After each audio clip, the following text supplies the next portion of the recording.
ఎవరైనా పెద్దవాళ్ళు ఎదురైనప్పుడు ఇలా అంటాం, లేకపోతే ఇట్లా అంటాం, నా కర్మ నీ కర్మలాగా, లేదా హాయ్ బాయ్, లేకపోతే ముద్దులు పెట్టుకోవడం దేవుడిని చూసి ఇట్లా ఇట్లా అంటాం, వెళ్ళిపోవటం.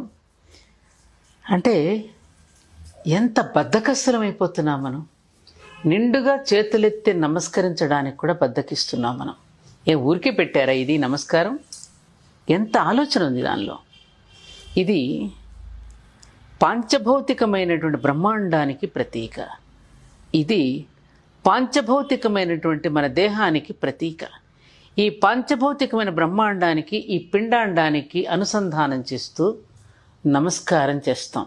ఎదుటి వ్యక్తి యొక్క వ్యక్తిత్వానికి నీరాజనం పట్టేది ఈ నమస్కారం అనే గొప్ప సంస్కారం.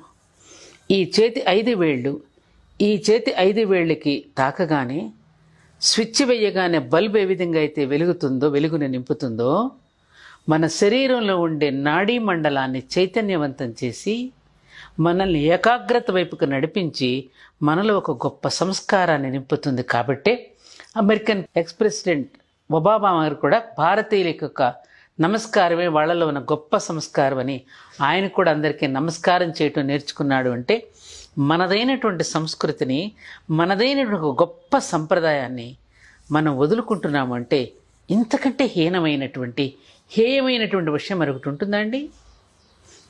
మనంగా బ్రతకడం చేత కాదా మనకి? తెలిసిన తర్వాత కూడా ఎందుకు బద్దకిస్తున్నాం మనం? తెలిసిన తర్వాతనే మేలుకోవాల్సినటువంటి ఆవశ్యకత ఉందా లేదా? ఒక్కసారి ఆలోచించుకుందాం. మనం ఎటువంటి దేశంలో పుట్టాం మనం? వాళ్ళందరూ శరీరాలను తగలబెట్టుకుని, కాల్చుకుని, కొవ్వొత్తుల్లాగా కాలిపోయి ఎన్ని అందించారండి మనకి మన ఆరోగ్యం కోసం. వాళ్ళ ఆరోగ్యాన్ని పాడు చేసుకొని మన ఆరోగ్యం కోసం, మన శ్రేయస్సు కోసం ఎన్నెన్ని అందించారో మన పూర్వీకులు. వాళ్ళు ప్రాతస్మరణీయులు. ప్రతి క్షణము గుర్తు చేసుకుని, ప్రతి క్షణము కూడా వాళ్ళకి చేతులెత్తి నమస్కరించాల్సినటువంటి బాధ్యత మనందరి మీద ఉంది. మనమే చేయకపోతే మన నెక్స్ట్ తరాల వాళ్ళు ఏం చేస్తారు? Hi bye. హాయ్ అంటే ఏమిటి? జీవితంలో హాయ్ అనేది లేదు. బాయ్ అంటే అది కొనుక్కోవలసిందే. అందుకని హాయిని కొనుక్కుంటున్నారు ఎక్కడ? క్లబ్బుల్లోనూ పబ్బుల్లోనూ. అలాంటి హీన పరిస్థితికి వచ్చేసాం మనం. కాబట్టి నమస్కారం పెట్టడంలోనే ఇంత పరమార్థం ఉందంటే ఆలోచించండి. ఒక్కసారి నిండుగా మీరు చేతులెత్తి గుండెల దగ్గర నమస్కారం చేసుకుని చూడండి.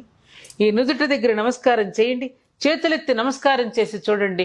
మీ శరీరంలో వచ్చే కదలికలే మీకు ఎంతో ఆశ్చర్యాన్ని కలిగిస్తాయి. దాని మీద దృష్టి పెట్టం మనం. శ్వాస మీద మనం ధ్యాస ఉంచము.